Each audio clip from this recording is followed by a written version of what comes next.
Safi, Lakhani, co-founder at Cognitiks. Thanks for joining us today. It's good to have you. I know this is kind of your neck of the woods. You went through Peace Tech Lab, the Accelerator. I believe you spent some time at the Institute of Peace, actually working on staff. So great to have you here. Thanks, Andrew. Yeah, it's great to be back here in the various iterations that I've gone through at USIP. Yes. This is wonderful. Thank you. Yeah. I mean, that's interesting. So you went from employee at USIP to entrepreneur, and now you're in the media, right? In the same, all in the same space. So, right. But yeah, I think it'd be really good to start this off just kind of learning a little bit more, about your story and kind of how you transitioned over from where you were into the whole world of entrepreneurship and kind of what you're doing with Cognitiks. Yeah. So as you mentioned, I used to work at USIP. That was one of the agencies that I spent quite a lot of time working for. The others were the World Bank, the UN, and the EC.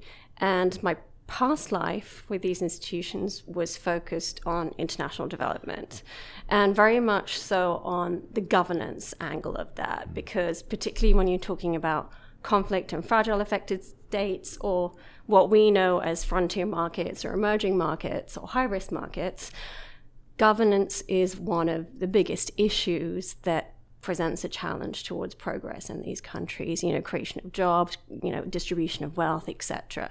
At least that's what I thought. And then over time, working within these institutions, I realized that we were doing the same programs, spending the same money.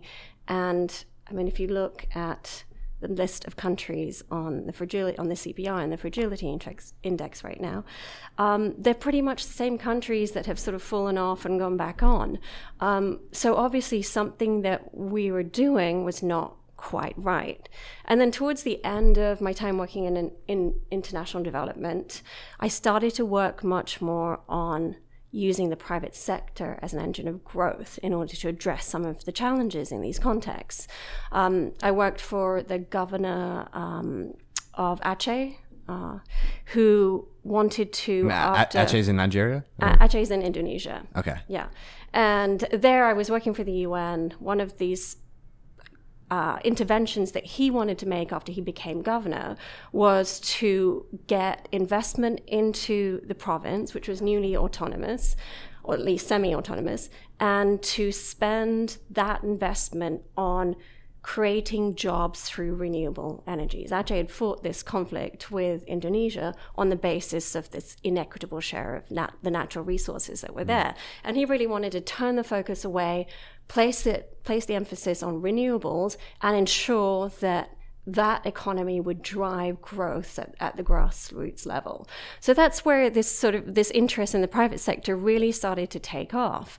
And that grew as more and more you see that governments, although they may be legitimate in many cases in being elected as governments, the way in which they function, the incentive structures within governments aren't always aligned towards addressing the challenges that a country faces. Right. And at the same time, you see the private sector moving much more firmly into that space. And do you think that good governance is a prerequisite to a thriving private sector, or do you think it has to come from the private sector first, where that has the kind of government and the public side of things can see what's happening in there, and then the good governance comes into place? Yeah, that's what I believed initially.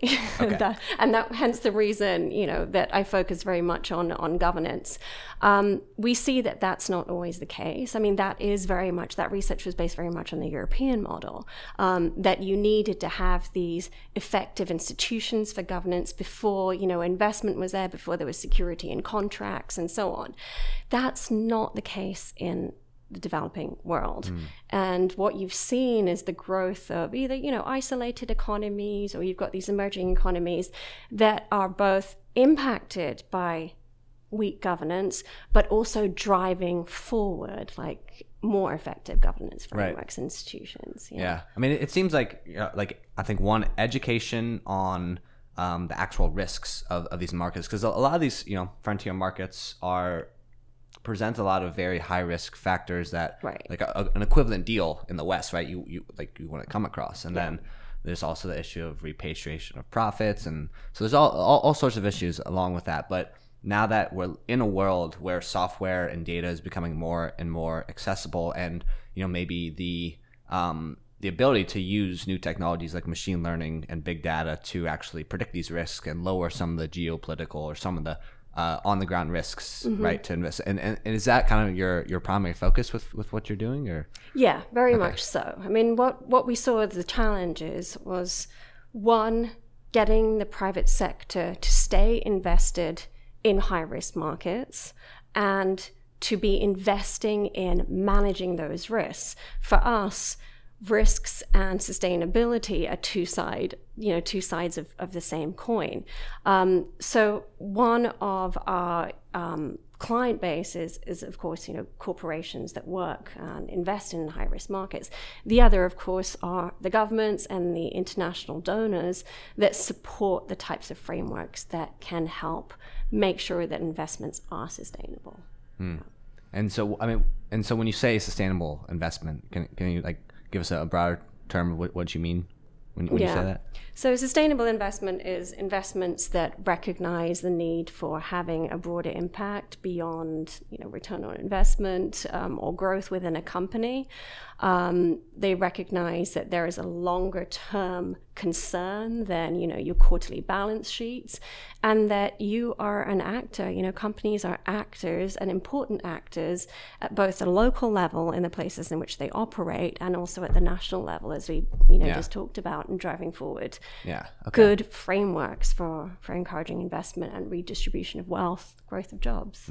So it's it seems like sustainable investment, when you say that, it's more of investing in a project, a company where they take the broader stakeholders into consideration versus the shareholders, like maximizing shareholder value versus maximizing stakeholder value. Yes, and that's something I was taught at Virginia Tech.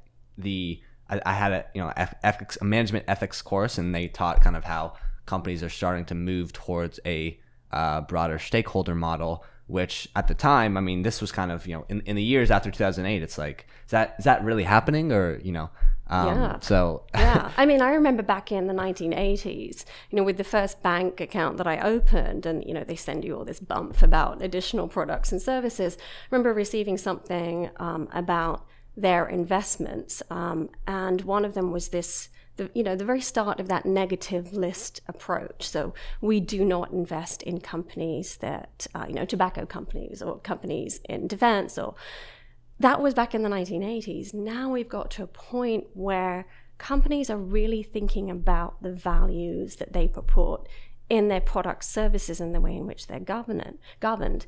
And this is so important because, as you probably know, within the next decade, there's going to be a transfer of $68 trillion of wealth from one generation to the next. And millennials are very, very different in terms of the way in which they use their purchasing power to align with the values. They don't really have this difference between public and private life in the way that, my generation did. And I think that's going to be really important for companies to keep up with. That's about the things that they buy, the companies that they wish to invest in, and also who they want to work for. They want to see governance that's aligned with their own values. Yeah. So millennials are going to have to save the world. Is that what you're saying? I think so. Well, we certainly have the tools and the technology to do it if resources are allocated responsibly and correctly. And I do agree. I think millennials, a lot of their purchasing power and a lot of their voice, like their individual voice, is certainly amplified with some of the tools and platforms we have. And that also brings into the factor of what Peace Tech Lab is here for, which is kind of helping to, or using some of these platforms that people are communicating on, like how can we prevent some hate speech and prevent violence before it happens. And that, it seems like, is a big part of Cognitiks as well, right? And that's kind of what you help your clients do in these markets. A little bit. Okay. What we do use social media scrapings. That's one of the data sources that we use, but we're actually drawing data from a range of different, what I'd really call non-conventional sources. So there are certainly tools on the market that will help companies to identify risk. they rely very much on some of these large data sets that are collected by, the IMF or OECD, along with national governments. Now, we're starting to recognize, actually we've recognized for a long time, that there are significant problems with those data sets. And I'll give you one example. Tanzania recently, just last year, put into place an act, it's called the Statistics Act, which is actually much more important than it sounds. It prevents any organization or company from using data about Tanzania, about the economy or anything else that has not been approved by the chief data scientist or economist in Tanzania. So there's this idea that governments can have a monopoly on the type of data that we use. This is a little frightening. Yeah. And at the same time, we know that there's all these issues with the data around accuracy, bias, etc. And not only that, but granularity. How often is it collected? So we've been able to identify a range of other data sources that will give companies a much better insight into what's going on. And it's even more concerning in countries where the leaders have been willing to utilize the kill switch when it comes to turning off the internet, like Cameroon, Ethiopia. Chad, yeah. I mean, intention in that case is mostly irrelevant because that's the precedent that it sets, right? Whether it's upcoming elections or whatever it may be. One thing I would be curious to hear from you, because you've been in this world for a little while now. When did the development finance and the NGOs, when did they start taking social media platforms seriously? Because when they first came out, even in corporate America, it was just kind of this thing for college students or and so was there a kind of a transition maybe over the past 5 years where they kind of started to understand these platforms and how powerful they are in a more pronounced way? I think so, yeah. I think that there is still a little bit of a lag behind, for example, companies that really look to social media to understand their branding and what their customers want.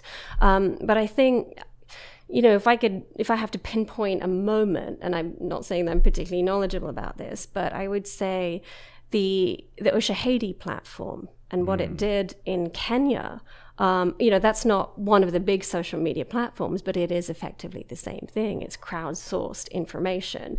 That, I think, was really a aha moment for many not-for-profits, development agencies, etc. It was okay, there is information that we can get in real time from those that are experiencing those issues, on the ground. Yeah. And I think that's sort of propagated a lot of interest in different areas. Yeah. I was in Nairobi in the iHub when in 2016 during this past election in Kenya, when the whole team was Ushahidi team was there, and it was awesome. It was very cool to watch them in action, and that election went off great. There wasn't a lot of violence, and exactly. Yeah. Isn't it amazing the things that Kenyan entrepreneurs come up with? Yes. No, Eric Hirschman is a great entrepreneur. He's doing a lot of cool stuff. His new company, Brick, is really cool as well. Wow. He's a hardware device that brings internet access to a lot of remote areas that wouldn't have it before. I'll check that out. Thanks. Yeah, no, it's very cool. But I would be curious to hear about some of the data sources that you all have to work with, because I'm assuming a big challenge in these markets is actually getting good data in, right? And so what are kind of some of the data sources or areas that you focus when it comes to that? So because we're very much focused on political and social risk, and we also include sort of climate issues in that, because they relate very much to social risk, and companies are very much interested in understanding what climate change will mean for their operations, not just in terms of the risk, but what kinds of opportunities they can find in that as well. So the data that we try to source, we understand that these large data sets, as I mentioned, have certain biases. They have gaps in them. They're very much at the national level, often not particularly granular. So one of the ways in which you can find data of that quality is by looking through written textual reports, right? And with advances in machine learning and NLP specifically, we suddenly have the potential to tap into this resource that has either been sort of sitting on a shelf or not particularly well used for guiding decision making. Right. You know, if you have a report, like a lot of companies rely on written reports with on-the-ground intelligence, right, regarding political issues, social unrest, etc. Somebody has to sit there and consume that with their human bias. They have to also be able to process that and convert that into decision making and actions.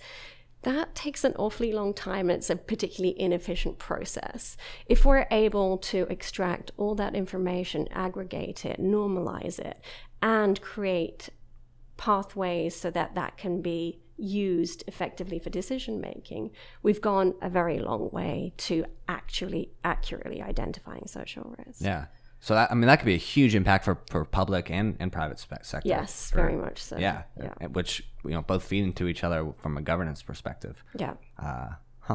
That's amazing. Okay. That makes a lot of sense. So it's not an easy task. No, I bet not. No.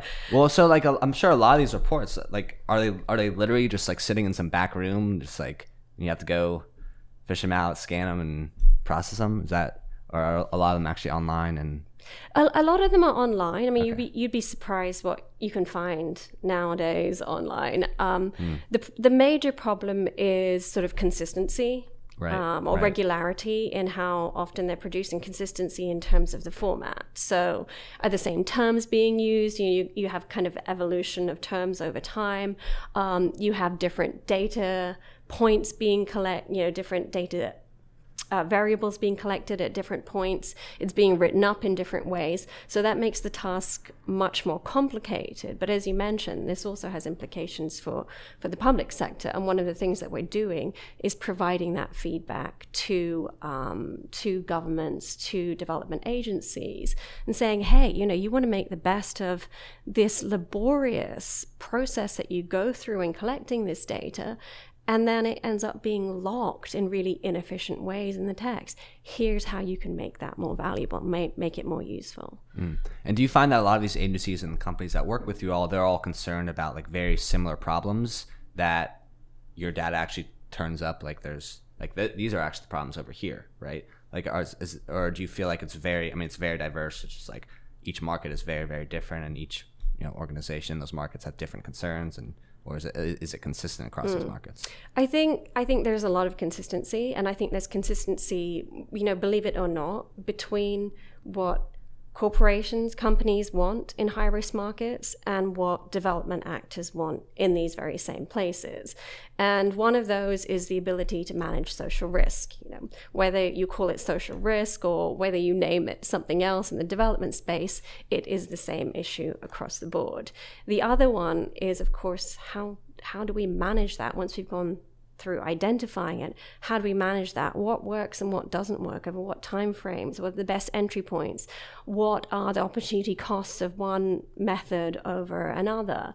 These are the kinds of issues that I feel really have consistency across industries, and also within industries as well. Yeah, and it seems like that risk is even something that's bleeding over into some of the Western countries as well. I think I read a blog post on your site about the Yellow Vest protests and how that cost companies, I think it was like was it $100 million for that one single event, which is I believe it was 2017. There were trying to remember the exact percentage, maybe 50-60% of companies experience one event in these markets like costs the majority of their actual geopolitical costs that went into like a deal that we're doing. That figure was actually, you're absolutely right on the numbers. The figure was actually, I think it was collected by EY for 2017 or 2018, and looking at emerging markets and trying to quantify a little bit the impacts of political and social risk. And this, the data was saying that companies over, and I've forgotten what the threshold was, over a certain threshold, 50% of those companies had said that they had experienced losses in excess of 100 million from a single event. Right. And then the follow-up question to that, it was, what do they do about that? And I think that the top answer was nothing. This is the nature of these high-risk markets. The second one was political risk insurance, and figuring out how they and their footprint has an impact on those risks was way, way down on that list of what they do about risk. Right. Okay. So you've had years of experience working in these markets and kind of seeing which of these least developed countries are actually making progress in developing a private sector. So if you had your investor hat on right now, what frontier markets would you kind of or maybe most excite you right now? Yeah. Well, I think you'd have to look at sort of factors that contribute to success, or a return on investment, yes, right? Sure. The first one is exactly what we said, sort of governance framework for investment specifically. So is there a court system, is there security in contracts, etc.? Another one obviously is currency fluctuations and volatility in currency. Another one is the workforce, the labor force, where investments in education are being made, investments in the economy are being made. And if you look at all of those, you see certain countries kind of stick out compared with others. Now, one of the anomalies to that is Rwanda, that has made huge strides in terms of growing its economy, a new economy that's based very much on entrepreneurship, clean tech, and technology more broadly. But if you look at the governance of Rwanda, it has a very stable government. It's not a particularly democratic government. Singapore was very similar in that sense. So that's one country. In Africa, of course, Nigeria, we have to give a plug to Nigeria. Yes. There's so much entrepreneurship coming out of the country and so many ideas and so little investment going into these enterprises. And you get a lot of value for your money as an investor in these contexts. Yeah. Nigeria, if they could just fix the electrical grid, give people consistent power, I mean, that can unlock 10% a year GDP. Just with that. Yeah. Nigeria. I think there also needs to be more investments in education towards meeting the new economy that Nigeria is moving towards. I'm on the board of a couple of entities. One is a not-for-profit called Tech for Dev, and the other one is Coven Labs. A friend of mine runs this company. Oh, I've heard of them. Yeah. They went through the accelerator program. Oh, that's why I've heard of them. Okay, yes. And they take talented young people and train them up as data scientists in using skills that will serve well in the new economy and providing them placements with companies, largely companies abroad. And one of the issues that they've faced is that deficits in the education system, and it's kind of like basic skills, like how to work as a team, like how to speak with a customer, which is not necessarily something that you're taught in school, but the basis of that comes from a good education. That's not there, and they're having to supplement those skills in the training that they provide. So do you all work with any like education NGOs or any education like on the government end to help them kind of see the data of where things are going to align them with that? Or we haven't done that yet. Okay. No, we're working directly with the entrepreneurs themselves. Right. I mean, it certainly seemed like China rose so quickly because they provided the correct education. I mean, even better than here in the U.S. I mean, I think China is going to be the most dominant economy over the next few decades because they have the best engineers. Yeah. And they have the best engineers because they educated, right? The best engineers. They've invested heavily, and they have a very, kind of a very aggressive approach to growing that side of the economy and ensuring that they keep up in terms of technological advances and how they can be applied. Yeah. So, what do you think are the biggest differences between how a large corporate versus like a nimble startup? Like, what do you think are the different problems that both of those can kind of solve in their own respect? Yeah, good question. Well, I don't think there are too many limits to what entrepreneurs can do. We had this email exchange earlier about what are the sectors or the industries where entrepreneurs can't really bring about change. And, I spent a little bit of time thinking about that. And infrastructure, healthcare, Perhaps, but if you look at some of the companies that I see emerging in many different contexts, healthcare. One is the provision of quality healthcare at cost, that isn't influenced by corruption, quality issues. There are enterprises that are monitoring this and providing feedback to healthcare providers and to governments so that they can play the supervision role that they're supposed to. Drug quality and counterfeit drugs on the market. There are a number of different enterprises in different markets that also help with identifying drugs that are past their expiry date, that are counterfeit, that have poor quality, etc., so that consumers have access to the medicines that actually work for them. So I kind of believe that entrepreneurship doesn't have any limits in terms of the types of changes and the sectors in which they can work. I agree. Yeah. Well, and also entrepreneurs hopefully eventually become the large corporate, right? And so installing that good governance, good culture early on is very important because it'll exponentially affect the world as they grow and as they exponentially grow. I think with corporates,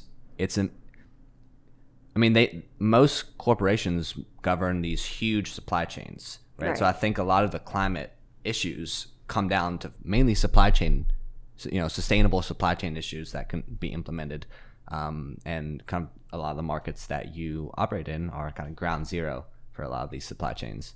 So I would assume like a lot of companies like work with you all to kind of get visibility right into geopolitical risk within their supply chain. Yeah, that's geopolitical risk within the supply chain, but also I think that you must be aware that looking at corruption, human rights issues, etc., within the supply chain has gathered a lot of steam, over the past decade, and you see a lot of companies that are entirely committed to ensuring these governance issues across their operations and supply chain, not just within their central operations. Right. And that's great. Yeah, I think that the other thing that we see is companies moving towards seeing opportunity in what was initially conceived of simply as risk, climate change as a risk to access to water or in inciting social unrest. Now we see companies thinking about, okay, what kind of products can we use that help with climate change adaptation? How can we get into the market to ensure that our customers also have access to X that will help them to cope with, these types of impacts. So I think that the idea that there are opportunities in change is one that corporations are starting to embrace in high-risk markets, but something that entrepreneurs have been onto for a very long time. Yeah. Right? Awesome. Well, Safi Lakhani, co-founder of Cognitiks, is there anything you want to say to the people before we sign off? It could be basically your vision for where Cognitiks is going, or like kind of where the industry that you're operating is going, and how can it change the world? Yeah, I think that all entities need to pay attention to the fact that the world is changing, that millennials are exercising greater power in the choices that they make, that companies, in order to keep up with these changes, will need to ensure that their operations, their products, their internal governance, this is all aligned with the values that we see becoming more and more prominent in the world. And very much the same thing with development actors as well, to really show the commitment to that through evidence-based programming. All right. Well, Safi, thanks for joining us. Thanks very much for having me here.